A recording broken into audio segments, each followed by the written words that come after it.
आज बात करेंगे क्रिएटिविटी और पुराने समय में क्रिएटिव लोगों के बारे में। और आज के समय में जो क्रिएटिविटी कम होती जा रही है उसका एक मुख्य कारण हमारी बढ़ती आधुनिकता है।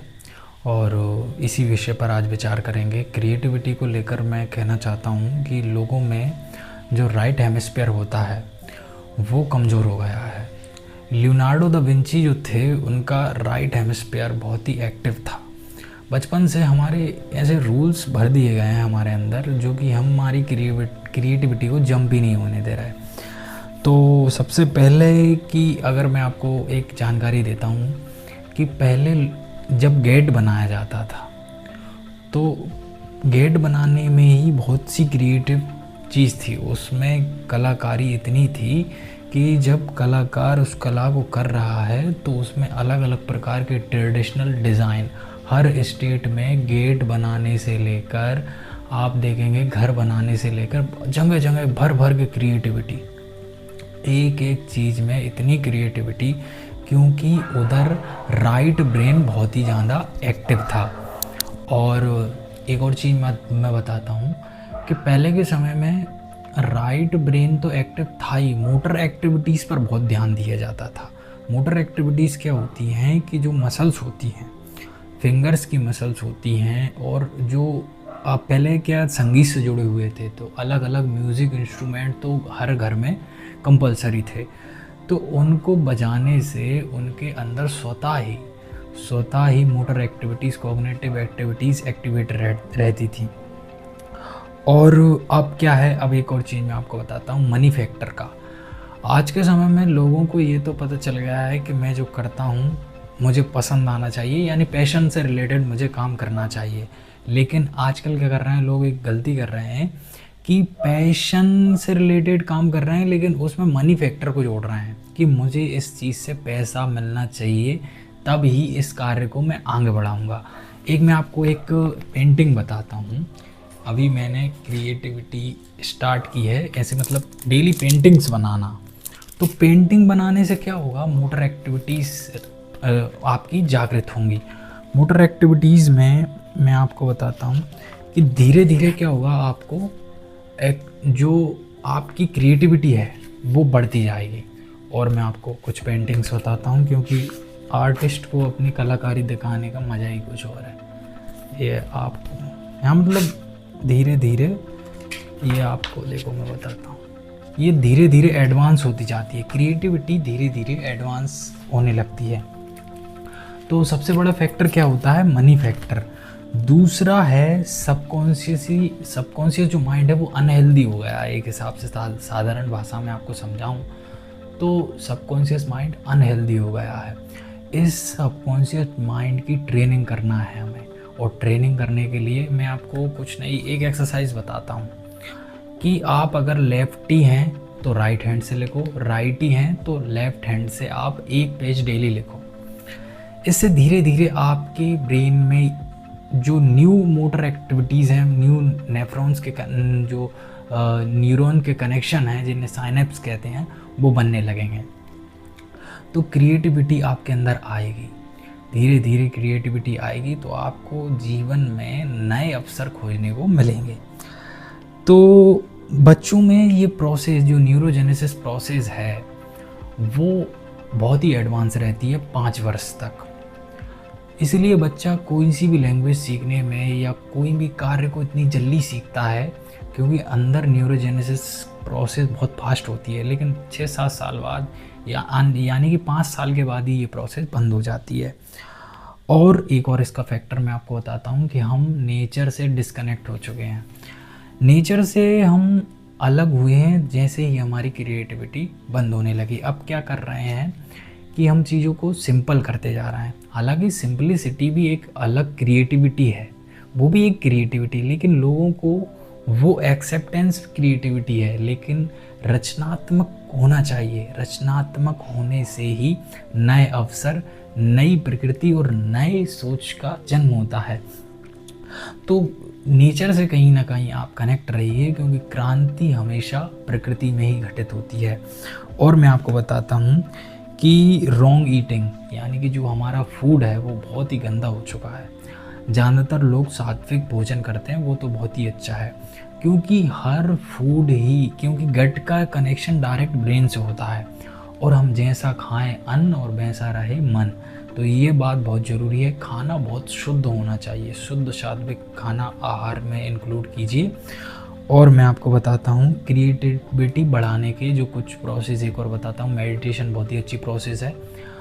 एक है आप पेंटिंग करिए, पेंटिंग आप कर सकते हैं। अपनी जो हॉबी है, हर इंसान के अंदर प्रकृति ने अलग अलग हॉबीज़ डाल रखी हैं, आर्ट डाल रखा है। बस आपको धीरे धीरे खोजना है। अगर नहीं मिल रहा तो एक हॉबी पकड़िए, उसको करते जाइए, उसमें धीरे धीरे रस आने लगेगा।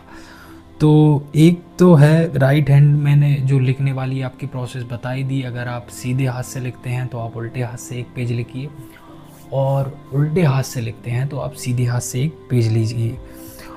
और एक और लास्ट वाला बहुत ही इम्पोर्टेंट है, ऑब्जर्वेशन। ऑब्जर्वेशन बहुत बड़ी प्रोसेस है। आप बस ऑब्ज़र्व कीजिए। अगर आपके पास रचनात्मकता नहीं है, अगर कोई कला आपके हाथ में नहीं है, तो ऑब्ज़र्व कीजिए किसी भी एक चीज़ को। आप बस देखते रहिए। क्या देखना है, मैं आपको एक थ्योरी के माध्यम से समझाने का प्रयास करता हूँ कि एक फिश टैंक की थ्योरी होती है, जिसमें एक डॉक्टर एक पेशेंट को या किसी भी व्यक्ति को एक फिश टैंक देता है, जिस टैंक के अंदर मछली रहती है। तो उस व्यक्ति को उस मछली के बारे में कोई जानकारी पता नहीं होती है, और उसको बोलता है इसको 5 दिन तक तुम देखते रहो।